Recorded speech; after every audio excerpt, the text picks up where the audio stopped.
मैं और मेरा बचपन का दोस्त मिलकर लॉटरी का टिकट खरीदने के लिए पैसे लगाए थे। किस्मत से 50 लाख रुपए का जैकपॉट लग गया, लेकिन रिजल्ट आने वाली उसी रात उसने मुझे सिर्फ 4 रुपए फेंक कर दे दिए। जमीन पर पड़े उन 4 रुपयों को देखकर मैंने बिना कुछ कहे उन्हें उठाया और अपनी जेब में रख लिया। उसे लगा मैं बेवकूफ हूँ, उसे लगा मैं रो रो कर उससे अपना हिस्सा मांगूंगा और हमेशा की तरह उसका गरीब दोस्त बनकर उसके पीछे चलता रहूंगा। लेकिन उसे जरा भी अंदाजा नहीं था कि टिकट का पेमेंट करते समय मैंने चुके से 50 और लॉटरी टिकट्स खरीद लिए थे और उनमें से एक पर पूरे 2 करोड़ 50 लाख रुपए का जैकपॉट लग चुका था। 3 मिनट पहले इसी लॉटरी शॉप में वही नंबर उसने दीवार के कोने में बैठकर फटे हुए अखबार पर लगभग 3 घंटे तक हिसाब लगाकर लिखे थे। पेमेंट के समय उसने कहा कि उसकी वीचैट पेमेंट लिमिट खत्म हो गई है, इसलिए मुझे क्यूआर कोड स्कैन करके पैसे देने होंगे। उस समय मैं हंसते हुए बोला था, अगर जैकपॉट लग गया तो आधा आधा बांटेंगे। उसने कहा, ये भी कोई पूछने की बात है, अच्छे भाई हमेशा बराबर बांटे हैं। लेकिन रिजल्ट आने के बाद 6 रेड बॉल्स और एक ब्लू बॉल बिल्कुल टीवी स्क्रीन पर दिख रहे नंबरों से मैच कर गए और 50 लाख रुपए का फर्स्ट प्राइज निकल आया। तब उसने कहा कि 50 लाख में से मुझे सिर्फ 4 रुपए मिलेंगे, जबकि बाकी 89,999 रुपए वह खुद रखेगा। यही था उसका बराबर बांटना। मैं मुस्कुराते हुए काउंटर तक गया और जमीन पर पड़े चारों सिक्के एक एक करके उठाने लगा। शायद वो शियोंग को उम्मीद नहीं थी कि मैं इतनी आसानी से मान जाऊंगा। उसने कहा, गुलांग गलत मत समझना, किस्मत मेरी थी और दिमाग भी मेरा था। तुम्हारे पास इतने पैसे रहेंगे भी नहीं, ये 4 रुपए रखो, जाकर को पी लेना। इसे एक सीख समझो, आगे से आसमान से दौलत गिरने के सपने मत देखा करो। उसकी आवाज बिल्कुल ऐसी थी जैसे वह मुझ पर एहसान कर रहा हो। उसने सिर्फ मेरा हिस्सा ही नहीं निकला बल्कि मॉरल हाई ग्राउंड लेकर मुझे नीचा दिखाने की भी कोशिश की। मैंने उसकी तरफ दोबारा देखा तक नहीं और लॉटरी शॉप से बाहर निकल आया। मैं न झगड़ा कर रहा था न शोर मचा रहा था। ऐसा इसलिए नहीं कि मैं बहुत बड़ा दिल वाला था या डरपोक था, बल्कि इसलिए क्योंकि टिकट सेल बंद होने से आखिरी 30 सेकंड पहले जब वू शियोंग सबसे आगे जाकर टीवी पर लाइव रिजल्ट देखने में लगा था, उसी समय उन नंबरों को देखकर मेरे मन में अचानक एक बहुत तेज इंट्यूशन आया। मैं काउंटर पर ही रुका रहा, जेब से 100 रुपए का नोट निकाला और कांच पर रख दिया। उसे बिल्कुल पता नहीं चला कि पेमेंट करते समय मैंने चुके से 50 और लॉटरी टिकट्स खरीद लिए थे और उन्हीं में से एक पर पूरे 2 करोड़ 50 लाख रुपए का जैकपॉट लग गया। इस वक्त वह विनिंग टिकट मेरी बनियान की अंदर वाली जेब में सुरक्षित रखा हुआ था। कपड़े से हल्की हल्की रगड़ खाते हुए भी मुझे ऐसा महसूस हो रहा था मानो 2 करोड़ 50 लाख रुपए का पूरा वजन मेरी छाती पर रखा हो। तभी मेरा फोन बजा। मकान मालिक चिल्लाया, गुलांग किराया देने का समय निकल गया है, अगर अब भी किराया नहीं दिया तो तुरंत कमरा खाली कर देना। मैं और वू शियोंग 40 स्क्वायर मीटर से भी छोटे, पुराने और टूटे फूटे किराए के कमरे में साथ रहते थे। हर महीने हम दोनों 800 रुपए किराया देते थे। मैंने पीछे मुड़कर लॉटरी शॉप के गंदे कांच वाले दरवाजे से अंदर देखा। वू शियोंग के चारों तरफ तमाशा देखने वाले और उससे जलने वाले लोगों की भीड़ लगी हुई थी। उसे लग रहा था कि उसने अपनी किस्मत बदल दी है। उसे लग रहा था कि अब वह ऊंचे क्लास में पहुंच गया है। मैं मन ही मन ठंडी हंसी हंसा। वू शियोंग, तुम्हें लगता है मैं बेवकूफ हूँ, तुम्हें लगता है कि टैक्स कटने के बाद बचने वाले कुछ लाख रुपयों के लिए मैं तुमसे लड़ूंगा, कोर्ट जाऊंगा। इंतजार करो, इन 50 लाख रुपयों को आराम से खर्च करना। जब ये सब खत्म हो जाएंगे तब तुम्हें समझ आएगा कि असली जमीन आसमान का फर्क किसे कहते हैं। मैं उस घुटन भरे किराए के कमरे में वापस नहीं गया। मुझे डर था कि अगर वहां जाकर वू शियोंग का घमंड से भरा चेहरा देख लिया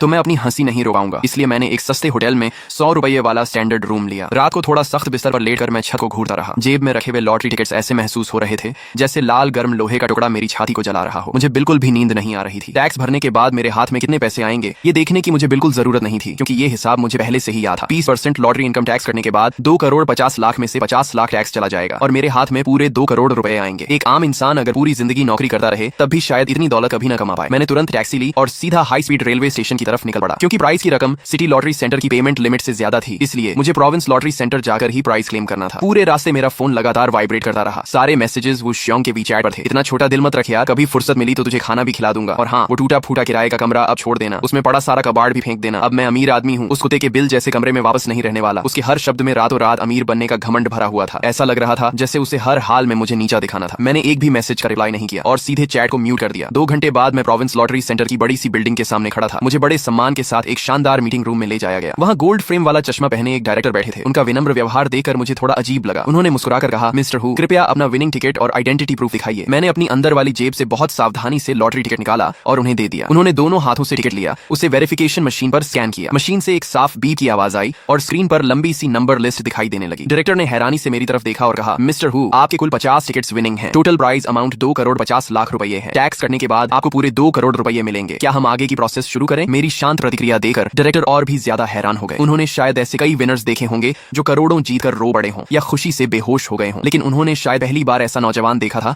जो 2 करोड़ रुपए जीतने के बाद भी बिना पलक झपकाए बिल्कुल शांत बैठा था। मैंने सिर्फ इतना कहा, जरूर। उन्होंने जवाब दिया, कृपया थोड़ा इंतजार कीजिए, पूरी प्रोसेस में लगभग 2 से 3 घंटे लगेंगे। इंतजार करते हुए मैंने अपना फोन निकाला। सोशल मीडिया पर वू शियोंग की पोस्ट की बाढ़ आई हुई थी। पहली पोस्ट में लॉटरी का चेक था जिस पर कुछ डिटेल्स ब्लर की गई थी। कैप्शन लिखा था, 30 साल इधर 30 साल उधर, आखिर भगवान ने मेरी सुन ही ली, जो दौलत मेरी थी वो आखिर मेरे पास आ ही गई। दूसरी पोस्ट में उसने अपनी रेजिग्नेशन लेटर मैनेजर की टेबल पर पटकते हुए फोटो डाली थी। कैप्शन था, भाड़ में जाए नौकरी, भाड़ में जाए ओवर टाइम, आज के बाद मैं किसी की शक्ल देकर काम नहीं करूंगा। तीसरी पोस्ट में उसने चोरी छिपे मेरी फोटो खींची थी। उसमें मैं किराए के कमरे की बैल्कनी में बैठकर इंस्टेंट नूडल्स खा रहा था और बहुत गरीब दिख रहा था। कैप्शन था, कुछ लोगों की किस्मत ही गरीब रहने की होती है, 4 रुपए के लिए भी रोते हैं, ऐसे लोग पूरी जिंदगी नूडल्स ही खाते रहते हैं। इस बार उसने जानबूझकर किसी को भी पोस्ट से हाइड नहीं किया था। वह चाहता था कि सब लोग उसकी अमीरी देखें और मुझे देखकर उसका मजाक उड़ाएं। उसकी ये हरकत देखकर मुझसे हंसी छूट गई। डायरेक्टर ने पूछा, मिस्टर हु, आप क्यों हंस रहे हैं? मैंने मुस्कुराकर जवाब दिया, कुछ नहीं, बस एक जोकर नाच रहा है। मैंने पेन उठाई और मोटी सी अग्रीमेंट फाइल पर धीरे धीरे अपना नाम साइन कर दिया। 10 मिनट बाद मेरा फोन फिर वाइब्रेट हुआ। मैंने बैंक बैलेंस देखा। स्क्रीन पर इतनी लंबी नंबर लाइन चमक रही थी कि कुछ पल के लिए मैं भी चुप हो गया। फिर मैंने फोन वापस जेब में रख लिया। बाहर तेज धूप खिली हुई थी। मेरी नई जिंदगी अब सचमुच शुरू हो चुकी थी। लॉटरी सेंटर से निकलने के बाद मैं अपने पुराने शहर वापस नहीं गया। प्रोविंस कैपिटल के सबसे शानदार सीबीडी एरिया में मौजूद 5 स्टार होटल में सीधे एक प्रेसिडेंशियल स्वीट बुक कर लिया। एक दिन का किराया 800 रुपए था। कार्ड स्वाइप करते समय मेरे हाथ जरा भी नहीं कांपे। मैंने आराम से हॉट शावर लिया और नीचे लग्जरी ब्रांड स्टोर से खरीदा हुआ एक कस्टम मेड सूट पहन लिया। फिर विशाल फ्रेंच विंडो के सामने खड़े होकर नीचे दौड़ती हुई ट्रैफिक और पूरे शहर को देखने लगा। उस पल मेरे दिल में एक ऐसी फीलिंग उठी जैसे सब कुछ अब मेरे कंट्रोल में हो। यही होती है कैपिटल की असली ताकत। अगले पूरे एक हफ्ते तक मैंने वू श्योंग से बदला लेने की कोई जल्दी नहीं दिखाई, क्योंकि मैं अच्छी तरह जानता था कि ऐसे शॉर्ट साइटेड नूवो रीच लोगों को हराने का सबसे अच्छा तरीका यही होता है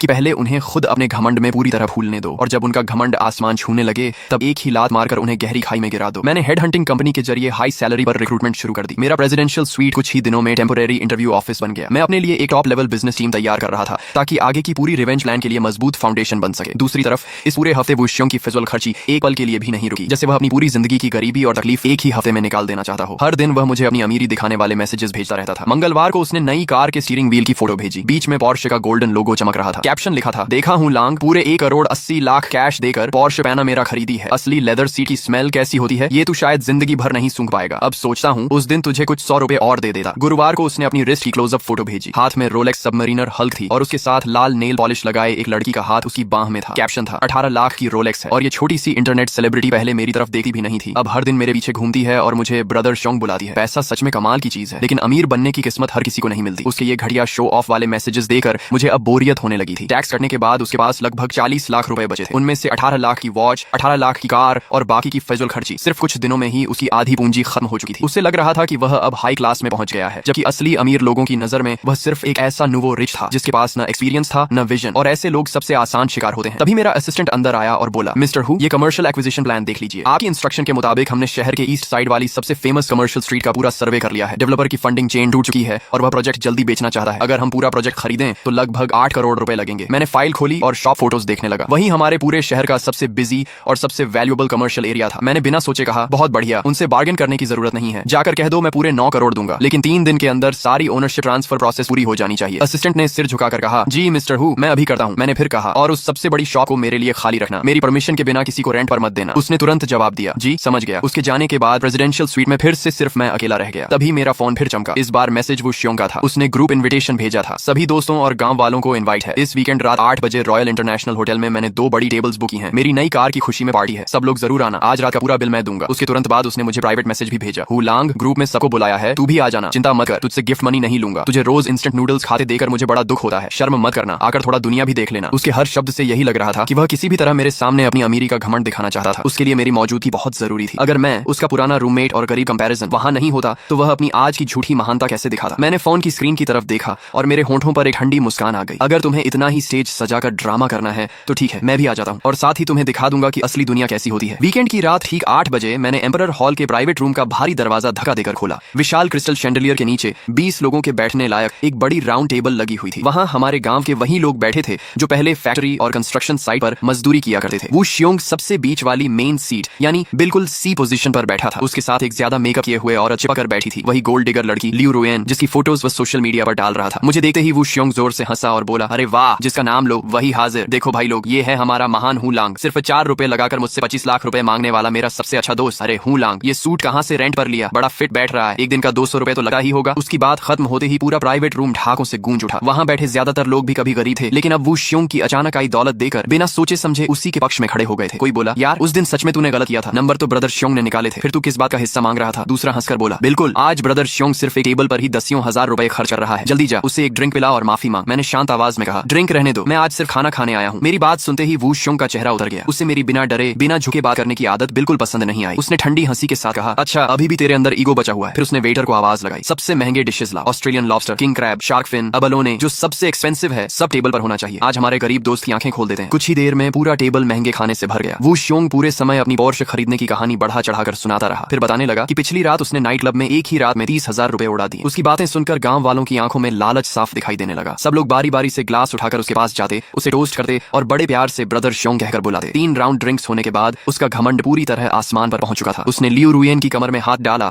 और लड़खड़ाते हुए मेरे सामने आकर खड़ा हो गया। उसने हंसते हुए पूछा, कैसा लग रहा है खाना? ऐसा प्रीमियम एबलोने जब तू इंस्टेंट नूडल्स खाता था तब सपने में भी नहीं देखा होगा। मैंने बिल्कुल शांत होकर जवाब दिया, ठीक ही है, इससे बेहतर तो मैं पिछले 2 दिन से खा रहा हूँ। मेरे लिए ये खाना सच में कोई खास नहीं था। जूजी होटल के प्रेसिडेंशियल स्वीट में मिलने वाले एक्सक्लूसिव प्रीमियम फूड के सामने इसकी क्वालिटी ऐसी थी जैसे रबर चबा रहा हूँ। मेरी बात सुनकर वो श्योंग का चेहरा दमदमा गया। उसने उंगली दिखाते हुए कहा, नाटक करता रहा हूँ लांग, आज सबके सामने साफ कह देता हूँ, मेरे पास सबसे ज्यादा चीज अगर है तो वो पैसा है। मेरी कार का एक टायर भी तू पूरी जिंदगी में नहीं खरीद पाएगा, लेकिन पुराने गांव वाले होने के नाते मैं तुझे एक मौका देता हूँ। ये पैसे ले, कल से अपनी बेकार नौकरी छोड़ और मेरा फुल टाइम ड्राइवर बन जा। पहले तू कहता था कि मेरे पैरों से बदबू आती है इसलिए मेरे मोजे नहीं धोता। अब से सिर्फ मेरी कार नहीं चलाएगा बल्कि रोज मेरे लेदर शूज भी चमकाएगा। ये 20,000 रुपए तेरी 1 महीने की सैलरी है, बोल मंजूर है? तभी एक आदमी हंसकर बोला, ब्रदर श्योंग, आप तो इस निकम्मे पर बहुत मेहरबान हैं। एक बेकार ड्राइवर पर भी 20,000 रुपए खर्च कर रहे हैं। वहाँ बैठे सभी लोग अलग अलग नजरों से मुझे देखने लगे। कुछ लोग मुझसे जल रहे थे कि मुझे 20,000 की नौकरी मिल रही है, जबकि कुछ लोग बस इस इंतजार में थे कि मैं सबके सामने जलील होकर सिर झुका दूं। उन सबकी नजर में 20,000 रुपए का लालच एक गरीब आदमी की पूरी इज्जत खरीदने के लिए काफी था। मैंने चुपचाप टेबल पर रखे उन 20,000 रुपयों की तरफ देखा। तभी मेरे दिमाग में अपने बैंक अकाउंट का बैलेंस घूम गया, पूरे 2 करोड़ 42 रुपए। ये 20,000 रुपए तो मेरे अकाउंट पर एक दिन में मिलने वाले इंटरेस्ट के बराबर भी नहीं थे। मैं पूरे दिल से मुस्कुराया। मेरी मुस्कान बिल्कुल सच्ची और बेफिक्र थी। मैंने धीरे से हाथ बढ़ाया, उन 20,000 रुपयों पर उंगलियां रखी और वो श्योंग की उम्मीद और घमंड से भरी नजरों के सामने उन्हें धीरे धीरे उसकी तरफ वापस सरका दिया। फिर मुस्कुराकर कहा, ब्रदर श्योंग, आपकी मेहरबानी के लिए धन्यवाद, लेकिन ऐसी लग्जरी कार चलाने की मुझे आदत नहीं है। ये पैसे आप ही रखिए और भाभी के लिए थोड़ा अच्छा परफ्यूम खरीद दीजिए। इनके सस्ते परफ्यूम की स्मेल से मेरा सिर दर्द करने लगा है। आपकी तरक्की हमेशा ऐसी ही बनी रहे, हर साल आज जैसा दिन आता रहे। इतना कहकर मैं आराम से मुड़ा, प्राइवेट रूम का दरवाजा खोला और होटल के चमचमाते कॉरिडोर में निकल गया। पीछे से वो श्योंग की गुस्से से भरी चीख सुनाई दी। उसके साथ ही ग्लास टूटने की तेज आवाज भी आई। मैं बिना पीछे देखे होटल से बाहर निकल आया। ठंडी हवा मेरे चेहरे से टकराई और मुझे लगा जैसे पूरी हवा पहले से कहीं ज्यादा साफ हो गई हो। असली खेल अब शुरू हो चुका था। वो श्योंग, जितना जी भरकर जश्न मनाना है मना लो, क्योंकि तुम्हारे अच्छे दिन अब ज्यादा बचे नहीं हैं। 3 महीने बाद जोजी होटल के प्रेसिडेंशियल स्वीट में मैं बड़े रेडवुड ऑफिस डेस्क के पीछे बैठा था और चेन जिंगहांग की रिपोर्ट सुन रहा था। मिस्टर हु, ये वो श्योंग की लेटेस्ट रिपोर्ट है जिस पर आपने खास नजर रखने को कहा था। सच कहूं तो वो टेक्स्ट बुक एग्जाम्पल बन चुका है कि एक नूवो रिच आदमी खुद अपनी बर्बादी कैसे करता है। 3 महीने पहले टैक्स कटने के बाद उसके पास लगभग 40 लाख रुपए बचे थे। उनमें से 18 लाख उसने कार खरीदने में उड़ा दिए। लगभग 4 लाख रुपए वॉच और लग्जरी गुड्स पर खर्च कर दिए। उसके बाद हर दिन नाइट क्लब और एंटरटेनमेंट प्लेसेस में खुद को बड़ा बॉस दिखाने के लिए हजारों लाखों रुपए उड़ाता रहा। इतना ही नहीं, गांव वालों के सामने रौब जमाने के लिए जिसे भी पैसे चाहिए होते उससे उधार दे देता था। लेकिन जिन लोगों को वह अपना भाई समझता था उनमें से किसी ने भी पैसे लौटाने का इरादा नहीं रखा। बैंक के अंदर हमारे कॉन्टैक्ट से मिली जानकारी के मुताबिक इस समय उसके अकाउंट में 15 लाख रुपए भी नहीं बचे हैं। मैंने हल्की मुस्कान के साथ पूछा, पैसा इतनी जल्दी खत्म होने लगा? अब घबराना शुरू कर दिया होगा? चेन जिंगहांग ने सिर हिलाकर कहा, जी बहुत ज्यादा। अब भी वो स्पोर्ट्स कार चलाता है, साथ में जवान लड़की रखता है और हर महीने कम से कम 10 लाख रुपए का फिक्स्ड एक्सपेंस है। अगर यही हाल रहा तो अगले स्प्रिंग तक पूरी तरह दिवालिया हो जाएगा। इसलिए अब वो बिजनेस शुरू करके पैसे से और पैसा कमाना चाहता है ताकि बड़े बॉस वाली अपनी इमेज बचा सके। मैंने पूछा, क्या बिजनेस? उसने जवाब दिया, रेस्टोरेंट। उसने ईस्ट साइड की शिनहुई कमर्शियल स्ट्रीट पर 3 मंजिला शॉप पसंद की है। उसका प्लान है कि वहाँ शहर का सबसे luxury sea food private restaurant खोले। और मजे की बात यह है कि वही शॉप है जिसे आपने 3 महीने पहले हर हाल में खाली रखने का ऑर्डर दिया था। मैंने पूछा, कॉन्ट्रैक्ट साइन किया? उसने कहा, अभी नहीं, लेकिन पूरी कमर्शियल स्ट्रीट की एक्विजिशन आज दोपहर पूरी हो गई है। सारी लीगल प्रोसेस खत्म हो चुकी है। मैंने शांत आवाज में कहा, याद रखना आगे से प्रॉपर्टी मैनेजर ही उससे डील करेगा। किसी भी हाल में उसे पता नहीं चलना चाहिए कि इस इन्वेस्टमेंट कंपनी का असली मालिक मैं हूँ। जी मिस्टर हूँ। उसी समय शहर के दूसरे कोने में एक हाई एंड कॉफी शॉप के अंदर वो श्योंग कैलकुलेटर लेकर पसीना पसीना होकर हिसाब लगा रहा था। उसके सामने बैठी लियू रुयेन अपने नए मैनिक्योर को देखते हुए ऊब चुकी थी। उसने चिढ़कर कहा, ब्रदर श्योंग, आखिर तुम करना क्या चाहते हो? सिर्फ शॉप का 1 साल का रेंट ही 80 लाख रुपए है। ऊपर से एडवांस डिपॉजिट मिलाकर शुरुआत में ही 1 करोड़ से ज्यादा देना पड़ेगा। वो श्योंग गुस्से से चिल्लाया, तुम औरतों को क्या समझ आता है? तुम्हारी सोच बहुत छोटी है। लेकिन उसके चेहरे पर छिपी घबराहट साफ दिखाई दे रही थी, क्योंकि उसे खुद पता था कि उसके अकाउंट में अब 15 लाख रुपए भी नहीं बचे थे। अगर रेंट भर देता तो अच्छी क्वालिटी की टाइल्स खरीदने के पैसे भी नहीं बचे। लेकिन अब पीछे हटना उसके बस की बात नहीं थी। पिछली रात ही उसने गांव वालों के ग्रुप में बड़े बड़े रेड एनवेलोप्स भेजकर ऐलान किया था कि अब वो हाई एंड रेस्टोरेंट इंडस्ट्री में उतरने वाला है और पूरे शहर का सबसे लग्जरी सी फूड रेस्टोरेंट खोलेगा। सब लोग उसे चेयरमैन चोंग कहकर तारीफ कर रहे थे। अगर अब वह पीछे हटा तो उसका खोखला घमंड पूरी तरह टूट जाता। उसने दांत भींचकर कहा, ये पूरे शहर की सबसे प्राइम लोकेशन है। एक बार रेस्टोरेंट चल पड़ा तो रोज का टर्नओवर लाखों में होगा। 1 महीने में कॉस्ट निकल आएगी। पैसे की मेरे पास कोई कमी नहीं। डेकोरेशन चाहिए ना? सबसे महंगी डेकोरेशन होगी। पूरे रेस्टोरेंट को गोल्ड स्टाइल में सजाओ, सारे पिलर्स गोल्डन कर दो, सबसे बड़े क्रिस्टल शैंडलियर्स लगाओ। जो भी अंदर आए पहली नजर में समझ जाए कि मालिक बहुत अमीर है। लियू रुयेन ने उसकी बात सुनकर बस आंखें घुमाई और चुप हो गई। अगले दिन सुबह वो श्योंग बैंक कार्ड लेकर पूरे घमंड के साथ शिनहुई कमर्शियल स्ट्रीट के प्रॉपर्टी मैनेजमेंट ऑफिस पहुंचा। उसने बिना सोचे रेंटल कॉन्ट्रैक्ट पर साइन कर दिए। पीओएस मशीन की बी के साथ 1 करोड़ से ज्यादा रुपए सीधे मेरी कमर्शियल रियल एस्टेट कंपनी के अकाउंट में ट्रांसफर हो गए। कार्ड में सिर्फ लगभग 3 लाख रुपए बचे देकर उसका दिल एक पल के लिए कांप गया। लेकिन जब वह ऑफिस से बाहर निकला, अपनी नई विशाल शॉप और ग्लास डोर में खड़ी अपनी पोर्शे की रिफ्लेक्शन देखी तो उसे फिर लगा कि सब सही चल रहा है। उसे क्या पता था कि उसके सिर के ऊपर लगे सीसीटीवी कैमरा के पीछे से मैं प्रेसिडेंशियल स्वीट में बैठा रेड वाइन पीते हुए उसकी हर हरकत लाइव देख रहा था। मैं उसकी उस बेवकूफी पर अंदर ही अंदर मुस्कुरा रहा था जिसमें वह खुद अपने हाथों से अपनी कब्र खोद रहा था। वो श्योंग बेहद दिखावेबाज और घटिया टेस्ट वाला इंसान था। उसके रेस्टोरेंट ज़ंगसियांग सी फूड पवेलियन का डेकोरेशन बड़े धूमधाम से शुरू हुआ। राजा महाराजाओं जैसी लग्जरी दिखाने के चक्कर में उसने दीवारों पर सस्ते गोल्डन रिफ्लेक्टिव पैनल्स लगवा दिए। इंटरनेट से दर्जनों बड़े लेकिन चीप प्लास्टिक क्रिस्टल शैंडलियर्स मंगवा ली। पूरा ग्राउंड फ्लोर किसी लग्जरी रेस्टोरेंट की जगह 80 के दशक के किसी घटिया बाथ सेंटर जैसा लगने लगा। लेकिन बिना सोच समझकर पैसा फेंकने का नतीजा जल्दी सामने आ गया। उसके पास बचे 3 लाख रुपए महंगे बिल्डिंग मटेरियल्स, लेबर कॉस्ट और बाकी खर्चों के सामने कुछ ही दिनों में खत्म हो गए। कॉन्ट्रैक्टर को पेमेंट नहीं मिली तो उसने काम रोक दिया और साइट का मेन गेट बंद कर दिया। अब वो श्योंग सचमुच घबरा गया। ओपनिंग में सिर्फ आधा महीना बचा था और उसके पास शेफ रखने, फर्नीचर खरीदने या सी फूड स्टॉक करने तक के पैसे नहीं थे। उसने उन गांव वालों को फोन किए जिन्हें वह अपना भाई कहता था, लेकिन किसी ने कहा घर बन रहा है, किसी ने कहा पत्नी पैसे नहीं देने दे रही, किसी ने 1 रुपया तक उधार नहीं दिया। तभी उसे पहली बार समझ आया कि लोग उसके नहीं, उसके पैसों के दोस्त थे। जब वो श्योंग पूरी तरह बेबस होकर लोन शार्क से पैसा लेने की सोचने लगा, तभी लियू रुएन ने मुस्कुराकर कहा, ब्रदर श्योंग, तुम भी कितने बेवकूफ हो। तुम्हारे पास फिक्स्ड एसेट है ना, ये पोर्शे तुमने कैश में खरीदी थी, इसे बैंक में मॉर्गेज रखकर लोन ले लो, बैंक का इंटरेस्ट भी कम होगा, तुम्हारी प्रॉपर्टी देकर 3 से 5 करोड़ रुपए का लोन आराम से मिल जाएगा। लियू रुएन ने मुस्कुराकर कहा, रेस्टोरेंट खुलने के बाद बिजनेस जबरदस्त चलेगा, सिर्फ 1-2 महीने में लोन उतर जाएगा, इसे कहते हैं बैंक के पैसों से अपना प्रॉफिट कमाना। उसकी बात सुनते ही वो श्योंग की आंखें चमक उठी। उसने उत्साहित होकर कहा, इतना शानदार आइडिया मेरे दिमाग में पहले क्यों नहीं आया। 1 हफ्ते बाद वो श्योंग शहर की एक कमर्शियल बैंक के लोन डिपार्टमेंट में बैठा था। उसने बिना किसी हिचकिचाहट के मोटे मॉर्गेज एग्रीमेंट पर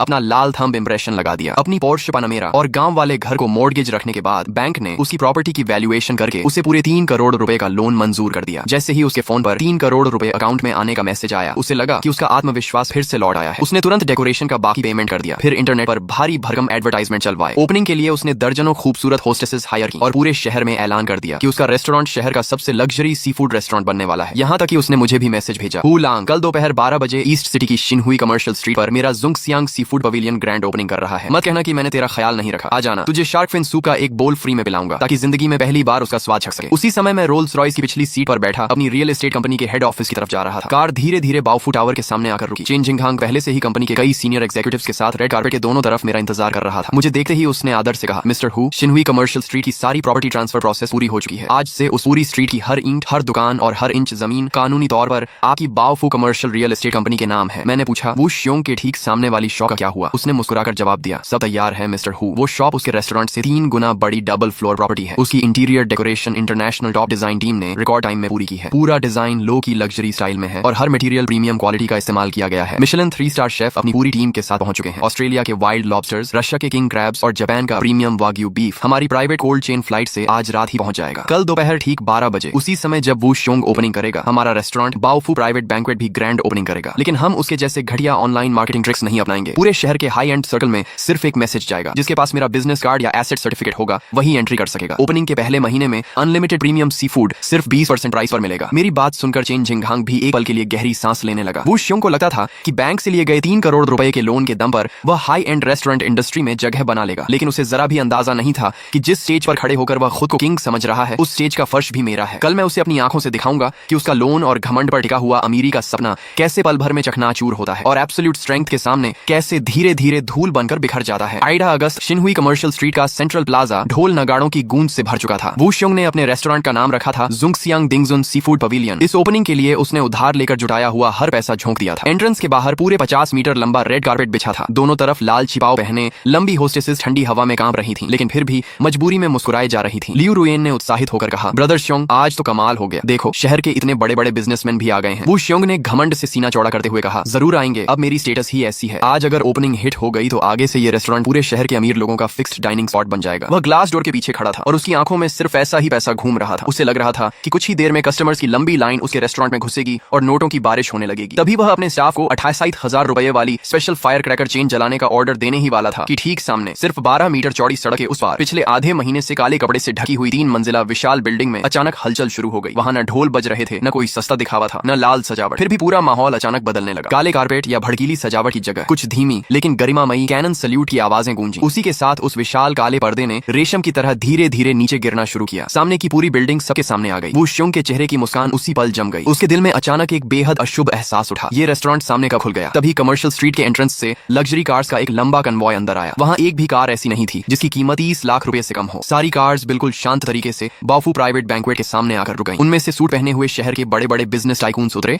जिन्हें लोग आमतौर पर सिर्फ फाइनेंशियल न्यूज में देखा करते थे। व्हाइट ग्लव्स पहने वैलेट्स उन्हें सम्मान के साथ अंदर ले जा रहे थे। वो श्योंग ने ध्यान से देखा तो उसकी आंखें लगभग बाहर निकल आईं। उन लोगों में शहर के वही चेंबर ऑफ कॉमर्स के बड़े लीडर्स भी थे, जिन्हें बुलाने के लिए उसने लाखों रुपए और अनगिनत कॉन्टैक्ट्स खर्च कर दिए थे। फिर भी उनसे मिलने तक का मौका नहीं मिला था, लेकिन असली झटका अभी बाकी था। सामने लगी विशाल एलईडी स्क्रीन पर धीरे धीरे एक अनाउंसमेंट चमकी, बाओफू प्राइवेट बैंक्वेट। आज ग्रैंड ओपनिंग पर किसी भी प्राइवेट रूम का कोई एक्स्ट्रा चार्ज नहीं लेगा, कोई सर्विस चार्ज नहीं। ऑस्ट्रेलिया के लाइव लॉबस्टर्स, रशिया के किंग क्रैब्स और जापान के कोबी वाग्यू बीफ सहित सभी premium sea food opening month में सिर्फ 20% प्राइस पर उपलब्ध होंगे। 20% प्राइस, ये दो शब्द वूशियों के दिमाग पर हथौड़े की तरह गिरे। High end seafood restaurant का कॉस्ट बेहद ज्यादा होता है, खासकर जब सारी चीजें ओवरसीज से एयर फ्रेट के जरिए लाई जाए। कॉस्ट प्राइस पर भी इतनी कम कीमत देना नामुमकिन था। सामने वाला रेस्टोरेंट बिजनेस नहीं कर रहा था, वह पैसा जला रहा था। करोड़ों रुपए सिर्फ मार्केट कब्जाने के लिए झोंक रहा था। सड़क पर मौजूद कस्टमर्स, जिन्हें वूशियों के ओपनिंग ऑफर ने पहले अपनी तरफ खींचा था, एलईडी स्क्रीन देखते ही बिना एक पल रुके उधर भाग गए। कुछ ही मिनटों में बाओफू प्राइवेट बैंक्वेट के बाहर लग्जरी कार्स की लंबी लाइन लग गई। अंदर टक्सीडो पहने वेटर्स इतनी तेजी से भाग दौड़ कर रहे थे कि उन्हें सांस लेने तक की फुर्सत नहीं थी। दूसरी तरफ वूशियों के जुंगशियांग दिंगजून सी फूड पवेलियन के बाहर सिर्फ लाल चिपाओ पहने होस्टेसेस ठंडी हवा में शर्मिंदगी के साथ खड़ी रह गईं। पूरा दोपहर बीत गया, लेकिन उसके रेस्टोरेंट में एक भी कस्टमर नहीं आया। उस समय मैं बाओफू टावर की टॉप फ्लोर ऑफिस में बैठा ड्रोन से आ रही लाइव मॉनिटरिंग देख रहा था। मैंने रेड वाइन का ग्लास उठाया, एक छोटा सा सिप लिया और धीमे से मुस्कुराया। वूशियों, ये तो सिर्फ पहला दिन है। आधा महीना बीते बीते उसके रेस्टोरेंट के एक्वेरियम में रखी मछलियां मरकर ऊपर तैरने लगी। कई रातों से ठीक से सो न पाने की वजह से उसकी आंखें लाल हो चुकी थीं। दूसरी तरफ बाओफू प्राइवेट बैंक्वेट हर दिन फुल बुकिंग पर चल रहा था। एडवांस रिजर्वेशन अगले महीने तक पहुंच चुकी थी। लोग घंटों बाहर वेट करना मंजूर कर रहे थे, लेकिन वूशियों के रेस्टोरेंट में कदम तक नहीं रखते थे। हर सुबह उसकी आंख खुलते ही सबसे पहले 1 लाख रुपए से ज्यादा का डेली एक्सपेंस सामने खड़ा होता। Rent, staff salary, kitchen cost, electricity bill. सिर्फ 15 दिनों में उसका पूरा कैश फ्लो लगभग खत्म हो गया। उससे भी बड़ा झटका तब लगा जब बैंक के लोन डिपार्टमेंट से रिकवरी कॉल्स लगातार आने लगी। अगले महीने की भारी ईएमआई की याद दिलाने वाले कॉल्स उसके लिए मौत की घंटी जैसे थे। घबराकर उसने लियू रुएन से कहा, तुम्हारे पास जितने पैसे हैं अभी निकाल दो, पहले ये मुश्किल निकल जाए। लियू रुएन ने बेरुखी से कहा, ब्रदर श्योंग, मजाक कर रहे हो क्या? मेरे पास तो शॉपिंग के लिए भी पैसे नहीं बचते, और वैसे भी तुमने ही कहा था कि मुझे पूरी जिंदगी रखोगे, अब मुझसे पैसे मांग रहे हो। अगर तुम्हारा ये रेस्टोरेंट नहीं चल रहा तो जल्दी से बंद कर दो, कहीं ऐसा ना हो कि आखिर में अपनी पोर्शे भी बेचनी पड़ जाए। वूशियों गुस्से से चिल्लाया, बकवास बंद करो, मेरी डिक्शनरी में हार मानना लिखा ही नहीं है। उसका घमंड उसे दिवालिया होने की इजाजत नहीं देता था। जब सामने से जीतना नामुमकिन लगने लगा तो उसने गलत रास्ता चुन लिया। उसी रात उसने रेस्टोरेंट के महीने के 2 लाख रुपए सैलरी वाले हेड शेफ को ऑफिस में बुलाया और बिना किसी वजह के निकाल दिया। तुम्हारी वजह से रेस्टोरेंट बर्बाद हो गया, कल से आने की जरूरत नहीं। हेड शेफ भी गुस्से में बोला, बॉस, सामने वाले रेस्टोरेंट में क्या क्वालिटी का सामान इस्तेमाल हो रहा है और आप मुझे क्या दे रहे हैं? फार्म वाली सस्ती झींगा मछली से ऑस्ट्रेलिया के लाइव लॉबस्टर का टेस्ट कैसे बनाऊं? अपनी गलती का इल्जाम मुझ पर मत डालिए। शेफ को निकालने के बाद उसी रात वूशियों अपनी कार लेकर शहर के बाहरी हिस्से में मौजूद बदबूदार इलीगल होलसेल मार्केट पहुंच गया। दुकानदार ने पूछा, सस्ता माल चाहिए? लाइव सी फूड 100 रुपए किलो है, लेकिन मरी हुई मछली और झींगा सिर्फ 10 रुपए किलो। किचन में थोड़ा एक्स्ट्रा फ्लेवर, आर्टिफिशियल एसेंस और मिर्च डाल देना। स्पाइसी क्रैब और बॉइल्ड फिश बनाकर बेचोगे तो आम कस्टमर्स को कोई फर्क समझ नहीं आएगा। वूशियों ने बिना सोचे कहा, पूरी गाड़ी भर दो, और नकली प्रीमियम लिकर भी है। दुकानदार हंसा, है ना, सिर्फ 150 रुपए बॉटल, पैकिंग बिल्कुल ओरिजिनल जैसी है, QR कोड भी स्कैन हो जाएगा, बस पीने के बाद सिर जरूर दर्द करेगा। उस रात वूशियों सड़ी हुई मछलियों, मरे हुए झींगों और नकली शराब से भरी पूरी गाड़ी रेस्टोरेंट के पीछे वाले गेट से चुके चुके वेयर हाउस में ले गया। उसे लगा कि उसने अपनी बर्बादी से निकलने का सबसे शानदार तरीका ढूंढ लिया है। बेहद कम कॉस्ट में घटिया सामान बेचकर अगर कुछ कस्टमर्स भी फंसा लिए तो कम से कम लोन का इंटरेस्ट भर सकेगा। लेकिन उसे ये नहीं पता था कि शिनहुई कमर्शियल स्ट्रीट की पूरी CCTV मॉनिटरिंग सिस्टम,